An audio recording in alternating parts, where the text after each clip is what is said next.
এবং নির্দেশনা মানার মধ্যেই আমাদের কলেজে সেই দাওয়াতের কাজ ইউসুফ আলাইহিস সালাম করেছেন। এই বিষয় নিয়ে বিস্তারিত আলোচনা এখন আমরা শুনব। বিখ্যাত মুফাসসির, বাংলাদেশের প্রখ্যাত আলেমে দ্বীন এবং মিডিয়া ব্যক্তিত্ব, যারা অনলাইন মিডিয়ার সাথে যারা সম্পৃক্ত, যারা তাদের প্রিয় ব্যক্তিত্ব, ঢাকা বিশ্ববিদ্যালয় থেকে তাফসীর চর্চা ও কোরআন চর্চার উপরে যিনি গবেষণা করে পিএইচডি ডিগ্রি অর্জন করেছেন, সেই সম্মানিত আলেমে দ্বীন ডক্টর আবুল কালাম আজাদ বাশার এখন আমাদের উদ্দেশ্যে আলোচনা রাখছেন। হযরত ইউসুফ আলাইহিস সালামের দাওয়াত ও বর্তমান প্রেক্ষাপট। হযরত ইউসুফ আলাইহিস সালামের দাওয়াত ও বর্তমান প্রেক্ষাপট এই বিষয়ে আলোচনা নিয়ে আসছেন ডক্টর আবুল কালাম আজাদ বাশার।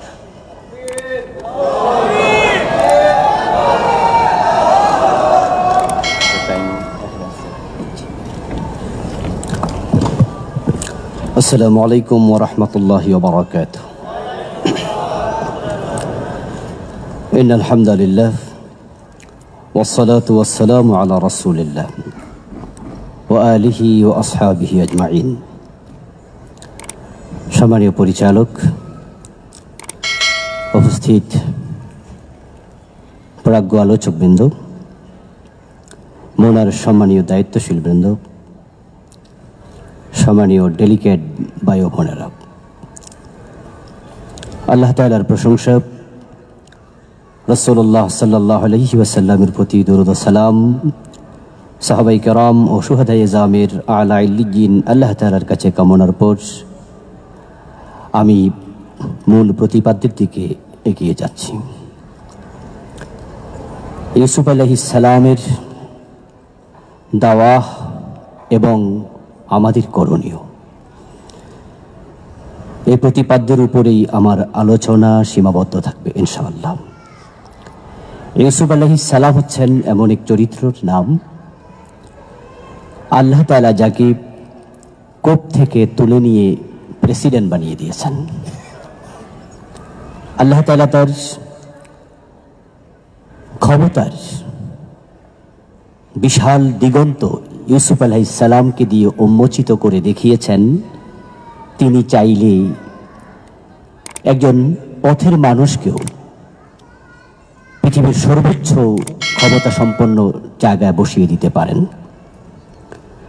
ইউসুফ আলাইহিস সালাম হচ্ছে এমন এক চরিত্র যার জীবনে ছিল চরম চড়াই উতরাই।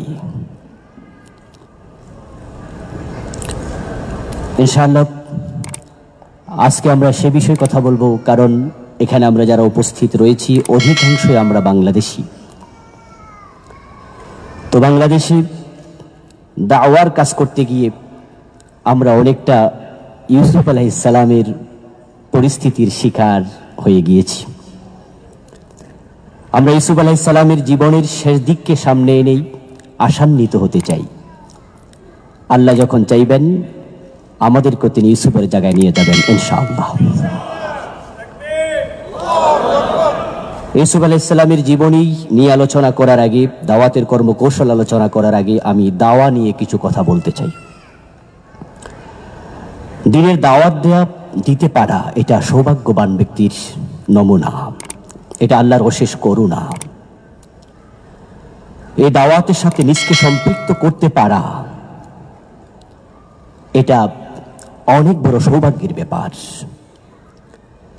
আল্লাহ তাআলা এই দায়িত্বটি দিয়েছিলেন তার আম্বিয়া আলাইহিমুস সালামদেরকে, নবীদেরকে। নবীদের প্রথম পরিচয় হচ্ছে তারা দাঈ। আল্লাহ তাআলা বিশ্ব নবীকে সামনে এনে বলছেন, ইয়া আইয়ুহান নবী ইন্না আরসালনাকা শাহিদান ওয়া মুবাশশিরান ওয়া নাযীরা ওয়া দাঈয়ান ইলাল্লাহি বিইذনিহি ওয়া সিরাজাম মুনীরা। হে নবী, আমি আপনাকে প্রেরণ করেছি দাঈয়ান ইলাল্লাহ, আল্লাহর রাস্তায় একজন দাঈ হিসাবে। তাই যদি আমরা এই কাজে সম্পৃক্ত হতে পারি তাহলে আমরা নবুয়তের মিশনের অংশীদার হতে পারব। এজন্য যে ব্যক্তি নিজেকে নবীদের নবুয়তের মূল কর্ম দাওয়ার সাথে সম্পৃক্ত করতে চায়, বাল্লিগু আন্নি ওয়ালাউ আয়া, দিন থেকে শিখা ছোট্ট একটি বিষয় যদি তার কাছে থাকে সে এটা অন্যের কাছে পৌঁছিয়ে দেবে এতে করে সে নবীদের মূল মিশনে অংশীদার হতে পারবে। এই কাজটি যে ব্যক্তি করবে, আল্লাহ তাআলা তার এই কাজটিকে, তার কথাটিকে, বক্তব্যটিকে শ্রেষ্ঠ বক্তব্য হিসেবে ঘোষণা করে বলছেন, ওমান আহসানু কাওলাম মিম্মান দাআ ইলাল্লাহি ওয়া আমিলা সালিহান ওয়া ক্বালা ইন্নানি মিনাল মুসলিমিন। তার কথার চেয়ে কার কথা শ্রেষ্ঠ হতে পারে? যে ব্যক্তি মানুষকে আল্লাহর রাস্তায় ডাকে, নিজে নেক আমল করে এবং হীনমন্যতায় ভুগবে না, বুক ফুলিয়ে পরিচয় দেবে আমি একজন মুসলিম। নিজের সিরতে সৌরতে নিজেকে মুসলিম হিসেবে পরিচয় দেয়া, আল্লাহ বলছে এটা শ্রেষ্ঠ কাজ। যে ব্যক্তি এ দাওয়ার কাজ করবে, আল্লাহ তাআলা তাকে শ্রেষ্ঠ উম্মতের একজন করবেন। তিনি বলছেন, কুনতুম খায়রা উম্মাহ উখরিজাত লিন-নাস তা'মুরুনা বিল মা'রুফ ওয়া তানহাউনা আনিল মুনকার। শ্রেষ্ঠ জাতি আমরা, আর শ্রেষ্ঠ জাতির শ্রেষ্ঠ কাজ হচ্ছে তারা মানুষকে সৎ কাজের আদেশ করবে, অসৎ কাজ থেকে বিরত রাখার কাজ চালাবে। এই জন্য যিনি শ্রেষ্ঠ মানুষ হতে চান, তিনি যেন দাওয়ার কাজে সম্পৃক্ত হয়ে যান। দাওয়ার কাজ যিনি দেবেন, এই কাজে তিনি ফলপ্রসূ নাও হতে পারেন। চেষ্টা হবে সফলতা আসবে না, এমনও হতে পারে। এমন অসংখ্য নবী ছিলেন যারা দাওয়াতি কাজের ময়দানে সফল হতে পারেননি, ওনাদেরকে লাইন দড়িয়ে দাঁড় করিয়ে একসাথে জবাই করে দেওয়া হয়েছে। ওয়ায়াকতুলুনাল আম্বিয়া বিগাইরি হক। কোরআনে কারীমের এই আয়াতের তাফসীরে ব্যাখ্যায় তাফসীরে কাশফ প্রণীত একটি হাদিস উদ্ধৃত করেছেন, বনি ইসরাইলের লোকেরা একদিন সকালবেলা এক জায়গায় দাঁড় করিয়ে 43 জন নবীকে একসাথে জবাই করে দিয়েছিল। ওই নবীরা সফলতা দেখে যেতে পারেননি, কিন্তু ওনারা ব্যর্থ হননি, কারণ তারা দায়িত্বে কোনো রকমের গাফলতি করেন নাই, তাই তারা জান্নাত পেয়ে যাবেন। তো আমরা দাওয়াতি কাজ যারা করব, সফলতা আসতেও পারে, নাও আসতে পারে, কিন্তু আমাদের চূড়ান্ত সফলতা হবে আল্লাহর জান্নাত প্রাপ্তি। আল্লাহর হাবিব বলেছেন, মান ক্বালা বিহি সাদাকা ওয়া মান হাকামা বিহি আদালা ওয়া মান আমিলা বিহি উজরা ওয়া মান দাআ ইলাইহি হুদিয়া ইলা সিরাতিম মুস্তাকিম। রাসূলুল্লাহ সাল্লাল্লাহু আলাইহি ওয়াসাল্লাম বলেন, যে ব্যক্তি কোরআন দিয়ে কথা বলবে, কোরআনের কথা বলবে, সে সত্য বলবে। কোরআন দিয়ে যখন বিচার ফয়সালা করবে, সে ন্যায় বিচার করবে। কোরআন দিয়ে যে ব্যক্তি আমল করবে, পুরস্কার প্রাপ্ত হবে। আর দায়ীর জন্য সবচেয়ে শ্রেষ্ঠ ঘোষণা হলো, ওমান দা ইলাইহি হুদিয়া ইলা সিরাতিম মুস্তাকিম। যে মানুষকে আল্লাহর পথে ডাকবে, মানুষ যদি দাওয়াত গ্রহণ নাও করে, আল্লাহ দায়ীকে হেদায়েত দিয়ে দেবেন, দায়ী বঞ্চিত হবে না। এজন্য দাওয়াতি কাজের ব্যাপারে যে অগ্রসর হবে, আল্লাহ তাকে নিজ দায়িত্বে জান্নাতের পথ দেখিয়ে দেন। আর এ দাওয়া হচ্ছে সাদাকায়ে জারিয়া। রাসূলুল্লাহ বলছেন, আদ-দাল্লু আলাল খায়রি কাফাইলিহি। যে ব্যক্তি মানুষকে ভালো কাজের পথ দেখাবে, তার দাওয়া পাওয়ার পরে যে ব্যক্তি দাওয়াত গ্রহণ করে ভালো কাজ করা শুরু করবে, জীবনে যত ভালো কাজ সে করবে, যিনি দাওয়াত দিয়েছেন সমান সওয়াব তিনি পেতে থাকবেন। এই জন্য দিনের বিভিন্ন অনুষঙ্গের ব্যাপারে আমরা হব দায়ী। আমার ভিতরে দিনের যে চরিত্রটি আছে, আমি সেটাকে অন্যের কাছে পৌঁছিয়ে দেওয়ার চেষ্টা করব। যদি পৌঁছাতে পারি, তাহলে আমি সাদাকায়ে জারিয়ার মালিক হয়ে যাব। যদি সে গ্রহণ নাও করে, আমি হেদায়াত প্রাপ্ত হয়ে যাব। দাওয়া যে ব্যক্তি করবে, দাওয়ার কাজ, আল্লাহ, ফেরেশতাকুল এবং তামাম মাখলুকাতের সে দোয়া প্রাপ্ত হবে। রাসূলুল্লাহ সাল্লাল্লাহু আলাইহি ওয়াসাল্লাম বলেছেন, ইন্নাল্লাহা ওয়া মালাইকাতাহু হাত্তা আন-নামলা ফি জুহরিহা হাত্তা আল-হুত ফিল বাহর লা ইউসাল্লুনা আলা মুআল্লিমিন নাসিল খায়রা। যে ব্যক্তি মানুষকে ভালো কাজের তালিম দেয়, দাওয়াত দেয়, আল্লাহ, ফেরেশতারা, ইভেন পাহাড়ের গর্তের পিপিলিকা, সমুদ্রের গভীরের পানির মাছ পর্যন্ত ওই ব্যক্তির জন্য আল্লাহর কাছে দোয়া করতে থাকে। এই জন্য দাওয়াতি কাজে সম্পৃক্ত হতে পারা এটা বড় সৌভাগ্যের কাজ। আমি আশা করি এই কাজে আমরা সবাই সম্পৃক্ত হব, আল্লাহ তৌফিক দান করুন। এই দাওয়াতি কাজের পথ কখনোই কুসুমাস্তীর্ণ ছিল না। এই জন্য যারা দায়ী হবে তাদেরকে পথ চিনে দাওয়াতি কাজে যেতে হবে। দ্বীনের রাস্তাও কখনোই ফুল বিছানো ছিল না। এই রাস্তা বড় কঠিন, কণ্টকাকীর্ণ, মরুময়, বন্দুর, পিচ্ছিল। এই পথে চলেছেন যারা, হাজার রকমের বাধা বিপত্তির মুখোমুখি হয়েছেন তারা। আর তাদের মাঝে অন্যতম একজন শ্রেষ্ঠ নবী হযরত ইউসুফ আলাইহিস সালাম। উনার বাবাও নবী, উনার দাদাও নবী, নবিয়ুল্লাহ ইবনে নবিয়ুল্লাহ ইবনে নবিয়ুল্লাহ। ইউসুফ আলাইহিস সালামের দাওয়াতি কাজ, জীবন, চরিত্র, কর্মকৌশল নিয়ে আল্লাহ তাআলা কোরআন মাজিদে আলাদা একটি সূরা নাজিল করেছেন, যে সূরার নাম হচ্ছে সূরাতু ইউসুফ। তো আমরা এখন উনার কর্মতৎপরতার সিস্টেম কি ছিল তা নিয়ে আলোচনা করার সাথে সাথে আমাদের করণীয় কি একসাথে তুলে ধরার চেষ্টা করব ইনশাআল্লাহ। এক নাম্বার, দাওয়াতি কাজ যারা করবে তারা সতর্ক হবে। ইউসুফ আলাইহিস সালাম স্বপ্নে দেখেছিলেন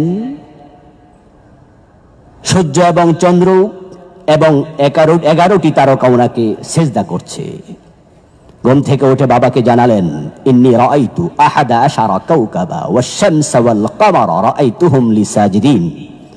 আমি দেখেছি স্বপ্নে এমন এমন ঘটনা। ইউসুফ আলাইহিস সালামের বাবা ইয়াকুব আলাইহিস সালাম সাথে সাথে বললেন, ইয়া বুনাইয়া লা তাকসুস রুইয়াকা আলা ইখওয়াতিক। তুমি তোমার স্বপ্নের কথা তোমার ভাইদের কাছে প্রকাশ করো না। ফায়াকিদু লাকা কাইদা, তারা তোমার বিরুদ্ধে ষড়যন্ত্র করতে পারে।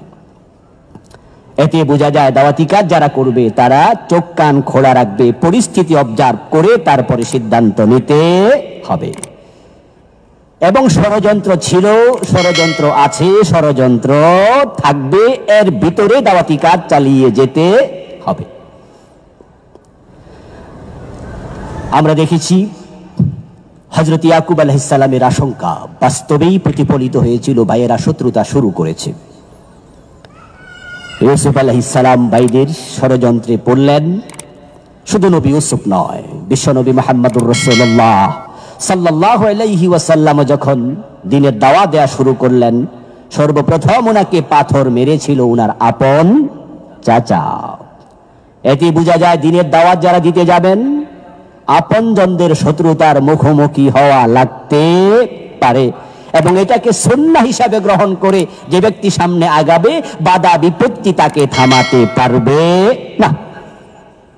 আমরা আজকে দেখতে পাচ্ছি ইসলামী আন্দোলন করার কারণে, আল্লাহর জমিনে আল্লাহর রাজ প্রতিষ্ঠার স্বপ্ন দেখে যে আন্দোলন আমরা বাংলাদেশে শুরু করেছি, করে যাচ্ছি, যারা ইসলাম বিদ্বেষী তাদের বাধা আমরা অতীতে দেখেছি।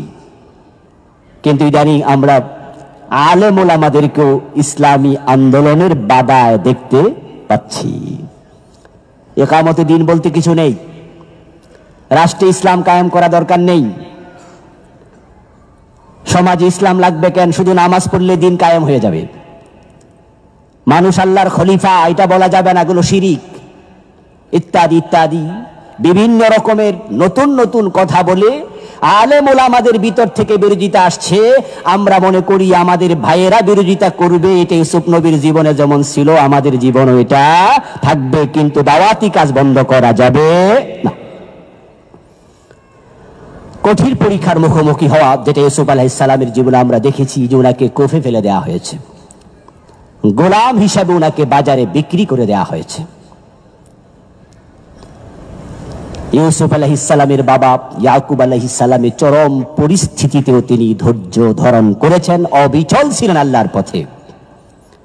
ওনার ভাইয়েরা গিয়ে ওনাকে বলেছে, বাবা আপনার সন্তান ইউসুফকে বাঘে খেয়ে ফেলেছে। ইয়াকুব আলাইহিস সালাম পুরাটা পরিস্থিতি পর্যবেক্ষণ করে তিনি বুঝতে পেরেছিলেন তাদের কথা মোটেও সত্য নয়, কারণ তারা হযরত ইউসুফকে কোফে ফেলে একটি ছাগল জবাই করে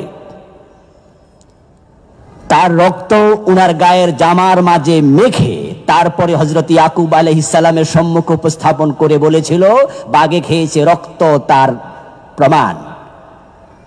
ইয়াকুব আলাইহিস সালাম বলেছিলেন, বাঘটা বড়ই ভালো, ইউসুফকে খেয়েছে কিন্তু তার জামাটা মোটেও ছিঁড়েনি। তাই তিনি বলছেন, বাল সাওয়ালাত লাকুম আনফুসুকুম আমরা, আমি বুঝেছি তোমরা নিজেরা বানিয়ে আমার সম্মুখে মিথ্যা কাহিনী বলছো, তবে ফাসবরুন জামিল, আমি তোমাদের সাথে ঝগড়ায় লিপ্ত হতে চাই না, আমি ধৈর্য ধারণ করলাম। ওয়াল্লাহুল মুস্তাআন আলা মা তাসিফুন, তোমাদের সকল ঘটনার মাঝে সাহায্যকারী একমাত্র কে? আল্লাহ। আজকে হাজারো মিথ্যা আমাদের সম্মুখে আনা হচ্ছে, যে মানুষের হাতে হাজারো কাফের মুসলিম হয়েছে, যার তাফসীর শুনে বেনামাজি নামাজি হতো, মদখোর মদ ছেড়ে দিয়েছে, বিপদ থেকে সুপথের সন্ধান পেয়েছে, ওই ব্যক্তির সম্মুখে আজকে এ জাতীয় মিথ্যা কল্পকাহিনী হাজির করে তাকে দর্শনকারী হত্যাকারী বানিয়ে জেলে পুরে রাখা হয়েছে। ফাসবরুন জামিল, আমাদের দায়িত্ব হবে হযরত ইয়াকুবের মতো ধৈর্য ধারণ করা।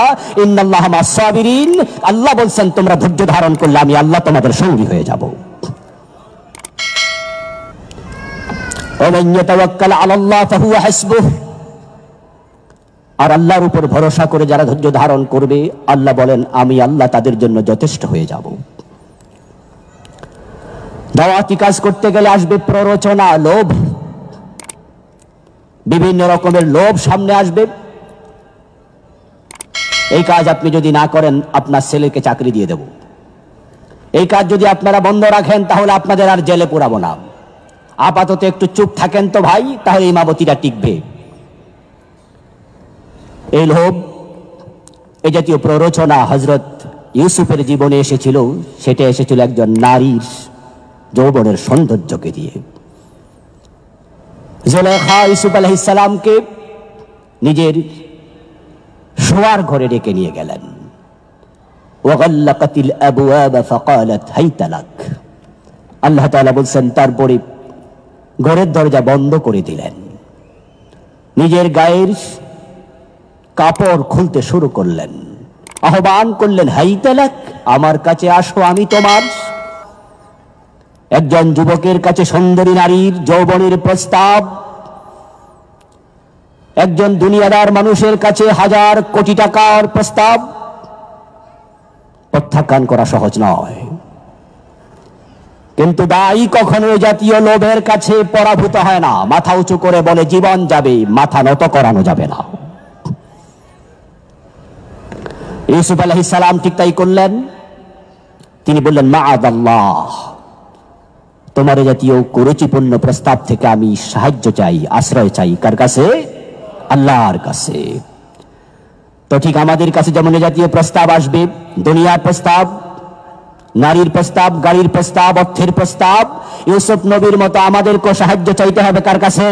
আল্লাহর কাছে। তিনি যদি সাহায্য প্রদান করেন তাহলে সত্যের পথ থেকে আপনাকে এক চুল পরিমাণ কেউ সরাতে পারবে। ইউসুফ আলাইহিস সালাম সেখানে আর এক মুহূর্ত দাঁড়ানো সমীচীন মনে করলেন না। প্রস্তাব প্রত্যাখ্যান করে তিনি দৌড়াতে শুরু করলেন দরজার দিকে। জুলাইখা উঠে হাসি দিয়ে বলল, ইউসুফ কোথায় যাবে? গাল্লাকাতিল আবওয়াব, দরজাটা আমি বন্ধ করে দিয়েছি। তাফসীরে পাওয়া যায় বাহির থেকে উনি ওনার কোনো দাসীকে দিয়ে দরজায় তালাও লাগিয়ে দিয়েছিলেন। ইউসুফ আলাইহিস সালামকে তিনি বলেছেন, বাহির থেকেও তালা লাগানো, ভিতর থেকে সিটকানি লাগানো, যাবে কোথায়? যাওয়ার রাস্তা আজকে রাখিনি। ইউসুফ আলাইহিস সালাম শুনেছেন কানে, দরজা বন্ধের কথা দেখেছেন চোখে, দরজা বন্ধ, কিন্তু তারপরও তিনি থামেননি, তিনি দৌড়াতে থাকলেন দরজার দিকে। কারণ তিনি জানতেন আস-সাইয়ু মিন্না ওয়াল ইতমামু মিনাল্লাহ, চেষ্টা করার মালিক আমরা, সফলতার মালিক হলেন আল্লাহ। দৌড়াতে দৌড়াতে তিনি দরজা পর্যন্ত যখন পৌঁছে গেলেন, দরজা নিজে নিজে খুলে গেল। প্রমাণিত হয়ে গেল বান্দার চেষ্টা যেখানে শেষ হয়, আল্লাহর সাহায্য সেখান থেকে শুরু হয়। ইউসুফ আলাইহিস সালাম যদি থমকে দাঁড়িয়ে যেতেন, দরজা খুলতো না, তিনি ওই মহিলার শিকার হয়ে যেতেন। হতে পারে কোনো কবিরা গুনাহ হয়ে যেতে পারত, কিন্তু যখন তিনি ধীরতার সাথে সামনে আগালেন, দরজাতে পৌঁছার সাথে সাথে আল্লাহ দরজা খুলে দিলেন। প্রমাণ হলো আল্লাহর সাহায্য অপেক্ষা করছে। আমাদের চেষ্টা শুধু শেষ হওয়ার বাকি, হতাশ হওয়া যাবে না। আমরা ইউসুফ আলাইহিস সালামের মতো করে আমাদের দ্বীন কায়েমের কাজ চালিয়ে যেতে থাকব। আমাদের চেষ্টা যেখানে শেষ হবে, নিশ্চয় আল্লাহর সাহায্য সেখান থেকে আবার শুরু হবে। ইন্নাল্লাযীনা ক্বালু রাব্বুনাল্লাহু সুম্মা ইসতাকামু তাতানাজ্জালু আলাইহিমুল মালায়েকা, এটা আল্লাহর ওয়াদা। ইউসুফ আলাইহিস সালাম যখন দরজায় পৌঁছে গেলেন, দরজাটা খুলে গেল, জুলাইখা পিছন থেকে দড়িয়ে ওনার জামা চেপে ধরল। ওয়াকাদ্দাত কামিসাহু মিন দুবুর, আল্লাহ তাআলা কোরআনে বলেন পিছন দিয়ে জামাটা ছিঁড়ে গেল। ইউসুফ আলাইহিস সালাম ছিলেন তখন ঘরের একজন গোলাম মাত্র।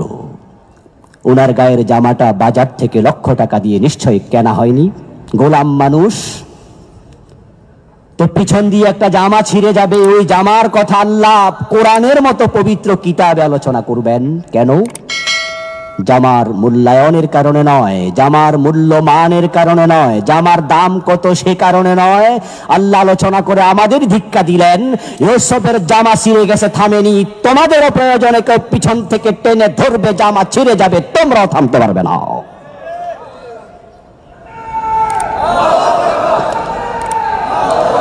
ইউসুফ আলাইহিস সালামের মতো যে সামনে আমরা যেতে থাকি, পিছন থেকে জামা টেনে ধরার মতো জুলাইখা এখনো আছে না নাই? তারা কি জামা টেনে ধরছে না? আমাদের জামা শুধু শিখছে না, আমাদের জীবনও তারা কেড়ে নিচ্ছে। কিন্তু আমরা ইউসুফের মতো সামনে আগাবো, কখনো আমরা থমকে দাঁড়াবো না। সামনে গিয়ে দরজায় দেখতে পেলেন ওনার স্বামী আজিজে মিশর হাজির। জুলাইখা যখন দরজার সামনে গিয়ে তার স্বামীকে দেখতে পেল, সাথে সাথে সে তার বয়স সেন্স করে ফেলল। জুলাইখা তার স্বামীকে লক্ষ্য করে বলে, আরাদা বিয়াহলিকা সুআ, দেখো তোমার ঘরের গোলাম তোমার স্ত্রীর ইজ্জতে হাত দিতে ঘরে ঢুকেছে, আর আমি তাকে দৌড়াইয়া বের করে দিচ্ছি। ইউসুফ আলাইহিস সালাম তো অবাক, তিনি আশ্চর্য হলেন। মহিলা বলে কি রে, আমি নাকি ঘরে ঢুকছি, সে নাকি আমারে দৌড়াচ্ছে? কি উল্টা পাল্টা কথা। ইউসুফ আলাইহিস সালাম জুলাইখার স্বামীর কাছে নিজের অবস্থান স্পষ্ট করে দিলেন। তিনি বললেন যে আমি এ কাজ করিনি। ঘরের দরজায় ছোট্ট একটি বাচ্চা দোলনাতে শায়িত ছিল। ওই ছোট্ট বাচ্চা যে কথা বলতে এখনো শিখেনি, তাফসীরে পাওয়া যায় ছোট অবস্থায় কথা বলার বয়স আসার আগে তিনজন কথা বলেছে। একজন হচ্ছে হযরত ঈসা আলাইহিস সালাম, আরেকজন হচ্ছে জুরাইজ নামক ব্যক্তির সাক্ষ্যদাতা, আরেকজন হযরত ইউসুফ আলাইহিস সালামের পক্ষে সাক্ষ্যদাতা। ওই ছোট্ট বাচ্চা দোলনায় শুয়ে বলল, জামা যদি সামনে থেকে ছেঁড়া হয় তাহলে ইউসুফ দোষী, জামা যদি পিছন থেকে ছিঁড়া হয় জুলাইখা দোষী। স্বামী দেখলো জামাটা সামনে ছিঁড়া নাই, পিছনে ছিঁড়া। তখন তিনি বলে বসলেন, ইন্না কাইদাকুন্না আযীম, আমি বুঝতে পেরেছি দোষটা তোমার, ষড়যন্ত্রকারী তুমি, ইউসুফ নির্দোষ। তারপরে জুলাইখা পিছু ছাড়েনি, ইউসুফ আলাইহিস সালামকে বারবার পুষলাতে থাকলো। ইউসুফ আলাইহিস সালামকে বলল, লা ইন লাম ইয়াফআল মা আমুরুহু লা ইউসজানান্না ওয়া লা ইয়াকুনান্না মিনাস সাগিরিন। ইউসুফ, তুমি যদি আমার প্রস্তাবে রাজি না হও, আমার কাছে না আসো, তাহলে আমি তোমাকে জেলে ভরে ছেড়ে দেব, তুমি লাঞ্ছিত হবে। ইউসুফ আলাইহিস সালাম জবাব দিলেন, قال رب السجن احب الي مما يدعونني اليه, হে আমার আল্লাহ, তার কুপ্রস্তাব গ্রহণ করার তুলনায় জেলখানা আমার কাছে অনেক প্রিয়। সুতরাং ইউসুফের মতো আমরাও সামনে আগাবো, হাজারো কোটি টাকার প্রস্তাব প্রত্যাখ্যান করব। ভয় দেখাবে, আমাদের জেলে পোড়া হবে, ফাঁসিতে ঝুলানো হবে, আমরা ফাঁসির রশিকে বরণ করার জন্য এগিয়ে যাব। ফাঁসির রশি জান্নাতের ফুলের মালা হয়ে যাবে ইনশাআল্লাহ। এবং সে দীক্ষা নিয়ে, সে সাহসিকতার সাথে আমরা বাংলাদেশে কাজ করে যাচ্ছি আল্লাহর সাহায্যের অপেক্ষায়। এখানে আমাদের জন্য আরেকটি বিষয় শিক্ষণীয়। ইউসুফ আলাইহিস সালামকে এক পর্যায়ে জুলাইখা তার স্বামীকে ফুসলিয়ে জেলখানায় ভরে দিলেন, পুড়িয়ে দিলেন। ইউসুফ আলাইহিস সালাম যে নির্দোষ, তার স্বামী আজিজি মিশর যদি নাও জানে, জুলাইখা কি জানে না? সে তো জানে, সে তো মামলার বাদী। ইউসুফ আলাইহিস সালাম নির্দোষ, জুলাইখা জানে। জেলে ভরে দেওয়ার কারণ হচ্ছে ইউসুফ আলাইহিস সালাম জুলাইখার প্রস্তাবের সাথে একমত হননি। এতে বোঝা যায় জালেমরা যখন প্রস্তাব দেয়, মাজলুম যদি একমত পোষণ না করে তখন জুলমের শিকার হওয়া লাগে। আর প্রস্তাব প্রত্যাখ্যান যদি গ্রহণ করে তাহলে তারা ভালোবাসে। যদি জুলাইখা ইউসুফ আলাইহিস সালামকে কাছে পেতেন, জেলে দিতেন নাকি দুধ কলা খাওয়াইতেন? বরং আরো বেশি করে খাওয়াইয়া স্বাস্থ্য টাস্থ্য গাগতরা যেন মোটা হয়, স্ট্রং যেন বেড়ে যায়। কিভাবে কাছে রাখা যায়, স্বামীর চেয়ে বেশি মহাব্বত করতেন। যদি ইউসুফ আলাইহিস সালাম একমত হতেন, কিন্তু তিনি দ্বিমত পোষণ করার কারণে জেলে গিয়েছেন। ঠিক আজকেও আমরা বাংলাদেশে স্পষ্ট দেখেছি, যারা শাপলা চত্বরে গুলি খেয়েছে তারাই আবার এখন বিরিয়ানির প্যাকেট খাচ্ছে। আর আমরা যারা দ্বিমত করেছি, জেল জুলম অত্যাচার চলছে। ইউসুফ আলাইহিস সালাম নির্দোষ, জুলাইখা জানেন। ঠিক আজকের জুলাইখারাও জানেন। বাংলাদেশে বিশ্ববিখ্যাত মুফাসসির সহ যেই লোকগুলোকে ধর্ষণের মামলায়, বাড়ি পোড়ানোর মামলায়, মানুষ হত্যার মামলায় ফাঁসি দেওয়া হয়েছে, জেলে যাবজ্জীবন কারাদণ্ড দিয়ে দেওয়া হয়েছে, জুলাইখা ভালো করে জানে আসলে তারা ধর্ষণকারী হতে পারে না। যদি তাদের প্রস্তাবে ওরা রাজি হতো তাহলে তারাও হালুয়া রুটি খেতে পারত। আয়াতের বাচনভঙ্গি বড় চমৎকার। ইন্না কাইদা কুন্না আযীম। কুন্না শব্দটি বহু বচন, এক বচন হলো কাফের নিচে জের। ইন্না কাইদা কি আযীম, বলা দরকার ছিল তোমার ষড়যন্ত্র বড় কঠিন। যখন ইউসুফ নবীকে জেলে পুরিয়ে দিয়েছে, উনার বিরুদ্ধে ষড়যন্ত্র করছে, সেখানে জুলাইখা কয়জন ছিল? একজন। কিন্তু আল্লাহ তাআলা শব্দ বললেন বহুবচন, কাইদা কুন্না। এই বহুবচন শব্দ প্রয়োগ করে আল্লাহ বুঝালেন ভবিষ্যতে জুলাইখা আসবে। জুলাইখাদের ষড়যন্ত্র থেমে থাকবে না। আমরা এটা জেনে বুঝে সামনে আগাচ্ছি। এক পর্যায়ে গিয়ে ইউসুফ আলাইহিস সালাম জেলখানা থেকে বের হলেন। জেলের ভিতরে তিনি দাওয়াতি কাজ করেছেন, যেটা আব্দুল্লাহ আলী ভাই বলে দিয়েছেন। সময়ের যেহেতু বাইন্ডিংস আছে, আমি সেদিকে গেলাম না। জেল থেকে বের হওয়ার পরে উনাকে প্রশ্ন করা হয়েছিল, যুবক মানুষ, সুন্দরী যুবতীর যৌবনের প্রস্তাব আপনার ভিতরে কি সামান্য রেখাপাত করেনি? প্রত্যাখ্যান করলেন কিভাবে? ইউসুফ আলাইহিস সালাম জবাব দিলেন, ওয়ামা উবাররিউ নাফসি ইন্নান নাফসা লাআম্মারাতুম বিসসু ইল্লা মা রাহিমা রাব্বি। আমি এটা বলি না যে আমার অন্তরে সামান্য রেখাপাত করেনি, বরং আমি বলি আমাকে হেফাজত করেছেন আল্লাহ। ইউসুফ আলাইহিস সালাম জেলখানা থেকে বের হওয়ার পরে এক পর্যায়ে তাকে মিশরের রাষ্ট্রপ্রধান যিনি ছিলেন তখন, তিনি কাছে ডেকে নিলেন। লম্বা হিস্ট্রি, সময় আমার অলরেডি শেষ। কাছে ডাকার পরে ইউসুফ আলাইহিস সালাম রাষ্ট্রপ্রধানকে বললেন, ক্বালা জাআলনি আলা খাযাইনিল আরদ। আমাকে আপনি খাদ্য মন্ত্রণালয়ের দায়িত্ব দিন। ক্বালা জাআলনি আলা খাযাইনিল আরদ। আমাকে আপনি খাদ্য মন্ত্রণালয়ের দায়িত্ব দিন। ইন্নী হাফিজুন আলিম। এ বিষয়ে আমি হেফাজতকারী হব, আমি খেয়ানতকারী হব না।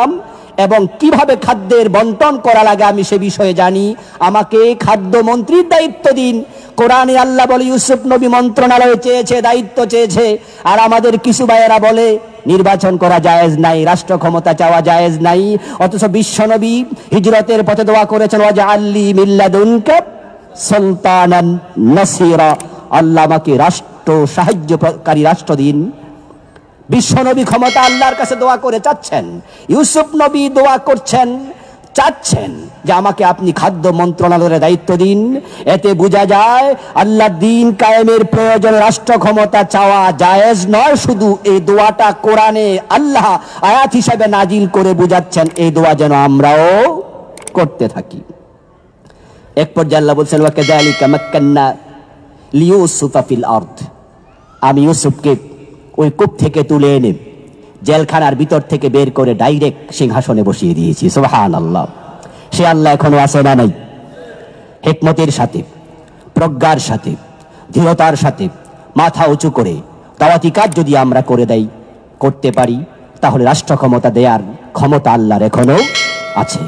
কিন্তু কাজ বন্ধ করা যাবে না। আস-সাইয়ু মিন্না ওয়াল ইতমামু মিনাল্লাহ, নাসরুম মিনাল্লাহি ওয়া ফাতহুন করিব ওয়া বাশশিরিল মুমিনিন।